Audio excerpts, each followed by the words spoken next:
Right now on the Daily Debrief, the mother of a murdered Texas woman lashes out against the alleged mastermind of her daughter's death. You, Brenda Delgado, have earned your spot on this earth behind cold steel bars for the rest of your miserable, pathetic life. Also, a verdict in the case of a California family murdered and buried in the desert. And educators and babysitters confront the father convicted of killing his 5 children. Gabe, oh my goodness, he had a smile that would light up a room. Plus, a judge grants actor Kevin Spacey access to crucial evidence. The Daily Debrief recaps the day in court. It's Friday, June 7th.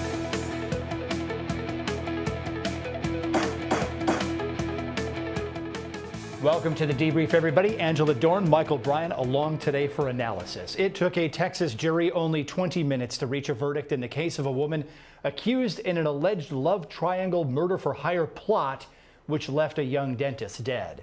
Brenda Delgado was accused of plotting the death of Kendra Hatcher. Hatcher was dating Delgado's ex-boyfriend, Ricardo Paniagua.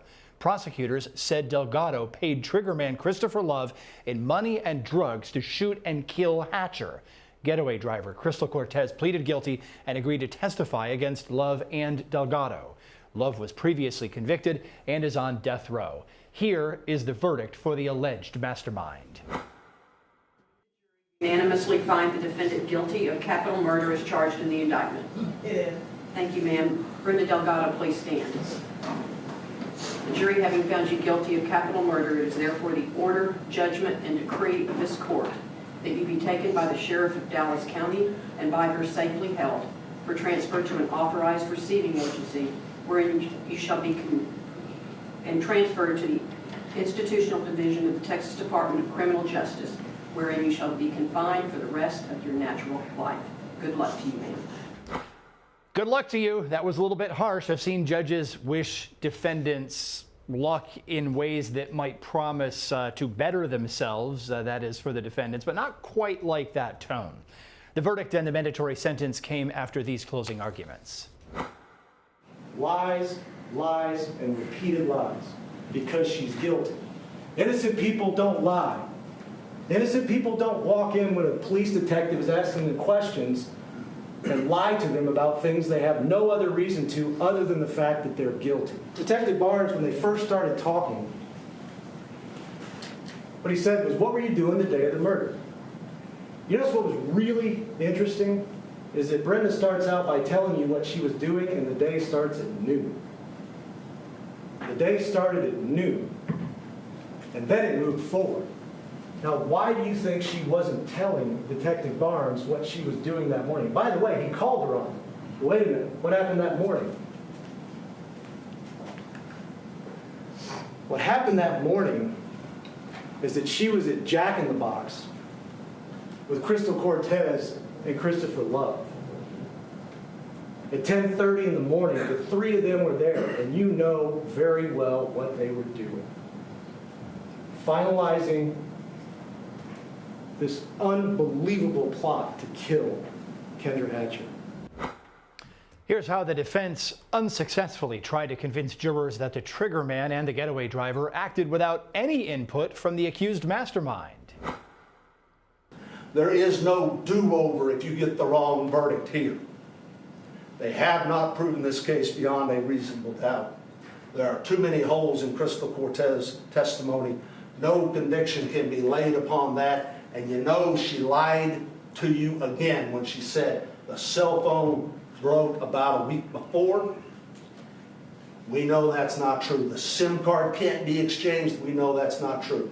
She changed physical phones on the day of the police interview, and the police records unequivocally prove it. What they unequivocally prove is that she is still lying to you today, and her story is still evolving almost 4 years after the murder of Dr. Hatcher. The evidence here shows that there is clear reasonable doubt, and under our law that means not guilty. As you heard there, one of the key defense witnesses was a cell phone expert who said the getaway driver changed her cell phone when she was talking to police. The defense suggested that showed evidence of guilt. that time frame, that 10 days-ish, same physical phone, same SIM card until 12:57 a.m. on September 4, 2015, correct? Correct. Now, are you able to determine, looking at the extraction report, whether the physical phone that Crystal Cortez handed to the police had the same SIM card in it that had been used throughout that 10-day period? Same SIM card, yes. Was it the same? SIM card, yes. Are you able to, looking at the Celebrite report when the police downloaded the phone, are you able to determine whether that physical phone was different than the one she had been using up until 1 a.m. that same morning? Yes. Was it the same? No. Because the crime carried a mandatory sentence, bottom line here, the judge sentenced the defendant immediately and then made her sit through victim impact statements. Victim Kendra Hatcher's mother has been emotional, direct, and sometimes harsh throughout this case. Brenda Delgado, justice has been served. You, Brenda Delgado, are the root of all evil. You could have never measured up to be the woman that my daughter, Kendra Hatcher, was. Kendra was never rich, and she was never wealthy. Kendra was blessed by a loving God and a family that loved her. Kendra worked hard to earn her beautiful place on this earth. I take comfort in knowing our God has given our Kendra the ultimate spot in heaven, a spot in which you will never see. You, Brenda Delgado, have earned your spot on this earth behind cold steel bars for the rest of your miserable, pathetic life.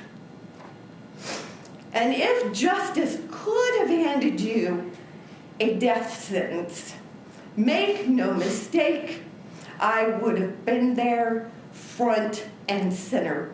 And I especially want to thank the 5 men and women of the jury who brought us this incredible justice. I'm so sorry. Just go home, hug your kids, and love your family, and tell them that you love them every day. Kendra Hatcher's sister continued with these words for the court. I've had almost 40 years to think about what I would say to you when I finally saw your disgusting face. And here I am with a notebook of notes that I've made, and all I can think about are my 2 children at home who ask me every single day why they can't call their Aunt KK. My son wanted to be here so bad.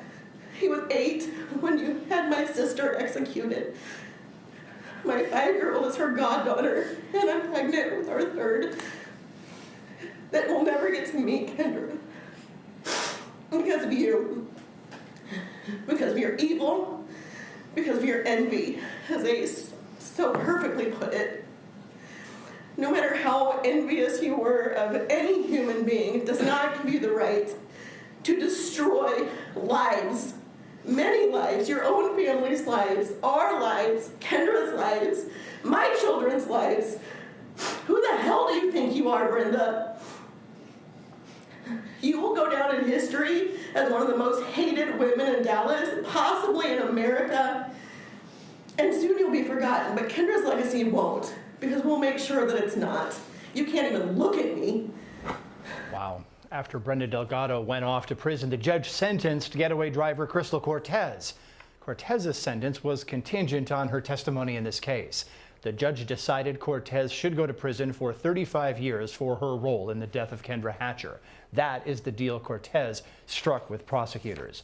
With me tonight here on The Debrief are civil rights activist and criminal defense attorney Angela Dorn and attorney and Law and Crime host Michael Bryant. So, Angela, I'll start with you here. Ultimately, the state's evidence was the strongest evidence here. I think the defense had a couple of points there. They just didn't carry the day. I think that's right. I also think we see the jury's reaction to this case. It was swift justice from their point of view. They came up with their verdict relatively quickly. And it's also, on some level, as sad as this is, it's satisfying to see the defendant be convicted for this crime, which is a pointless crime. So well done, good work by the prosecution. Exactly. Michael, I want to ask you about my reaction to the judge there, that rather curt and cold, good luck to you, off with you. As I said, I've seen judges ask defendants upon sentencing to basically, will you promise me to take part in programs in prison? Will you try to help other people? This judge seemed like she wanted nothing to do with this defendant. I think she saw nothing of hope in front of her. Like this is a wasted piece of human flesh. I'm not going to wish you best of luck in any real spirit. I'm not going to hope you do better things, because you won't. You're doomed, and you're going to die in prison. End of it, and we heard the impact statements after that, but not, of course, after the defendant was forced to sit through them. On to yet another verdict to announce, even though we don't know exactly what it is. The jury in the California murder prosecution of Chase Merritt announced that it has reached a verdict, but the judge will not read it until Monday. The jury deliberated approximately 22 hours in a case which lasted 5 months. Earlier this week, a documentary film crew attached to the defense approached 2 alternate jurors for interviews. The state wants the defense held in contempt over that matter. And still ahead tonight here on The Debrief, the third note from the jury deliberating the fate of a former NFL player accused of a series of sex crimes. Plus, prosecutors press for the death penalty against a man who claims he was mentally ill when he killed his 5 children. That and other cases after this.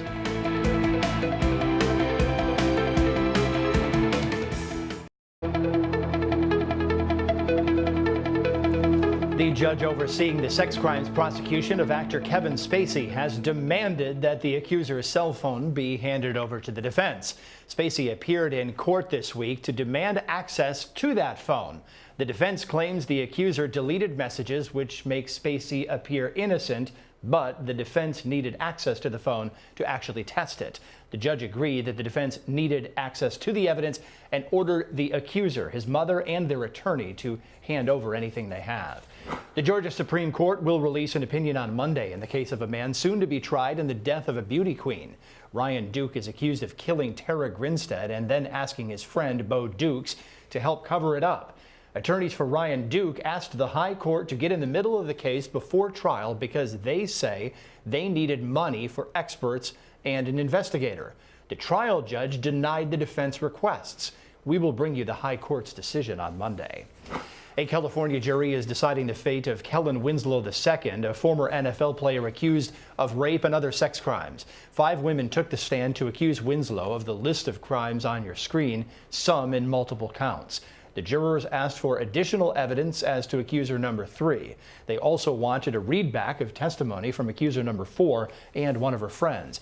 And then the jury asked this question this afternoon. The jurors could benefit from an explanation as to what being under oath means. Additionally, how we should follow the law and not what we think the law should mean. So, Michael, Angela, your thoughts on the note? Well, go ahead, Angela. I'll let you. That note is very distressing for me. I think people know what For me, I think for all of us. What does it mean to be under oath? I mean, please. You put your hand in the air and swear tell on a the Bible truth. or whatever Yes. means, whatever. Pains and penalty of perjury as well. How do you breathe? I mean, it's just a ridiculous question. I mean, how do you go through the process to the extent they have and not understand that basic concept? I was so proud of this jury because they seem to be methodically going through things. They're asking questions. They're having readback requests. And then this comes out. It's a difficult case. Look, I mean, but Angela, if you're the defendant sitting there, you're starting to get nervous about this when you see that kind of note. Actually, if I'm the defendant, I'm not sure if I'm going to be nervous about really? that. I think it sounds like the jury fundamentally does not understand what's going on in this trial. So Yeah, this might give me some room. I was going to say, if I were the defendant, I don't know if I'd want my fate in people's hands that don't understand what the oath means. But look, we digress. We'll move along here. South Carolina jury, we're going to talk about this now, which convicted Timothy Jones of murdering his 5 children, must now determine his punishment. The choices are either life in prison or the death penalty. The jury found Jones guilty of punishing his son to death and then systematically killing his other children as they found out. The jury rejected an insanity defense and a conviction with a conclusion that Jones was mentally ill. A teacher and a teacher's assistant told similar stories about witnessing abuse on victim Natan Jones.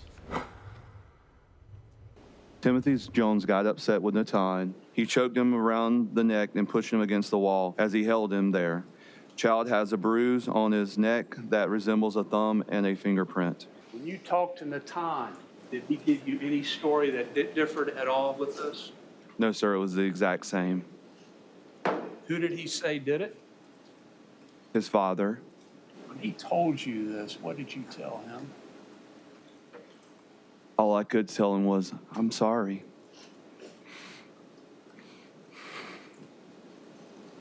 The next day when Natan came to school, did you know the day this allegation was made, he goes home to his dad? Yes, sir, he did. How was Natan that next day? He was very distant. He didn't want to say too much to anyone. He came in very quiet and sat down and ate his breakfast.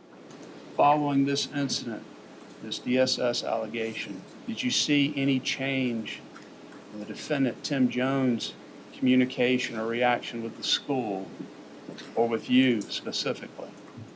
Yes, I did.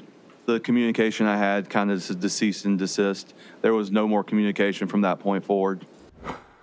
Wow. An elementary school administrator testified about the characters of the 5 children. And I apologize if I get a little emotional, but when they came in to us, Mara was going into 1st grade and Eli was going into kindergarten. Very sweet children, very loving children, made friends very easily. Mara was a little bit behind academically, so we immediately began to put some interventions in place with her to try to bring her up to where she needed. She was behind in reading and early literacy, early math skills, so we worked to bring her up to where she needed to be. And then Elias started out in kindergarten. I called him Eli, so I'll probably revert to that often because we were very close. And then the next school year, as they progressed on, then Natan came to us and entered kindergarten.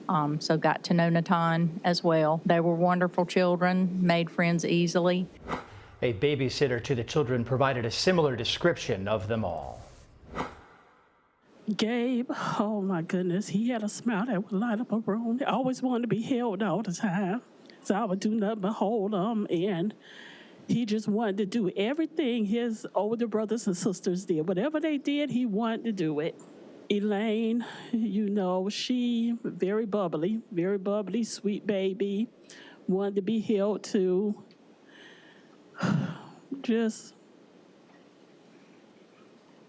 What can you tell us about the role of the siblings with those babies? Mira was my little helper. She always wanted to help with the youngest kids, regardless if it was changing. Like, she always wanted to be like, I help you change your lane. I want to help feed her. Eli was like that too.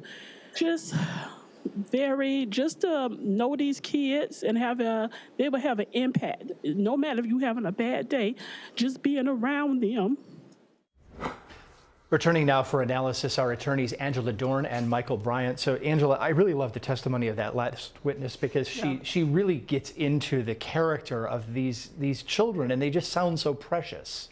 Children are always precious. I mean, I think everybody feels that way. And these children in particular did seem to be loving, beautiful children who were just wanted to enjoy their lives and were enjoying their lives. It gives us such a better window into the souls of those who were lost here. So Michael, you know, I can sit here and feel grief for those who are lost, but part of me feels an extreme sense of outrage. You've got teachers getting signs of abuse here, and the only thing they're saying is, I'm sorry. Where is the cavalry of mandatory reporting? Where are the police? Where are family services? I mean, when I was teaching, I had to call those numbers immediately if I suspected anything like this. Yeah, I mean, we've seen this as much as anything, an indictment of the system there. It just failed. It failed. You know, we can beat that up all day. I think it's important to remember that these most recent witnesses are there to help the jury come to the conclusion they need to kill this guy. So they've painted a history of bad treatment of these kids, so that any defense argument that, hey, it was a once-in-a-lifetime thing and he just snapped and killed these kids, that gets shot down, because now you see a history of abuse that's going to help them get to death. Oh, certainly. I mean, that's the legal reason we're here. Now, the next question, Angela, is this guy tried to claim family history of mental illness, brain damage from an old car accident. They had pictures of the actual damaged defendant's brain up on the screen. Is that the sort of person that's just going to potentially be sentenced to death? And then we have a huge issue for the appeals court, because when you start crossing mental illness and the death penalty, that's where there's a huge sticking point. Yeah, I think you're right. There will be plenty of appeals. There is evidence that the defendant is damaged in some ways. The jury didn't find it to be compelling enough to not convict or to say guilty but insane. So nevertheless, there will be tons of appeals. Exactly, and on we are going to go with this. So we're going to remain on the air here at Law and Crime, because we're talking about the Winslow case into the evening. But I want to thank Angela Dorn for joining us on the Debrief for the first time this evening, and Michael Bryant for always joining us on the Debrief as frequently as possible. My pleasure.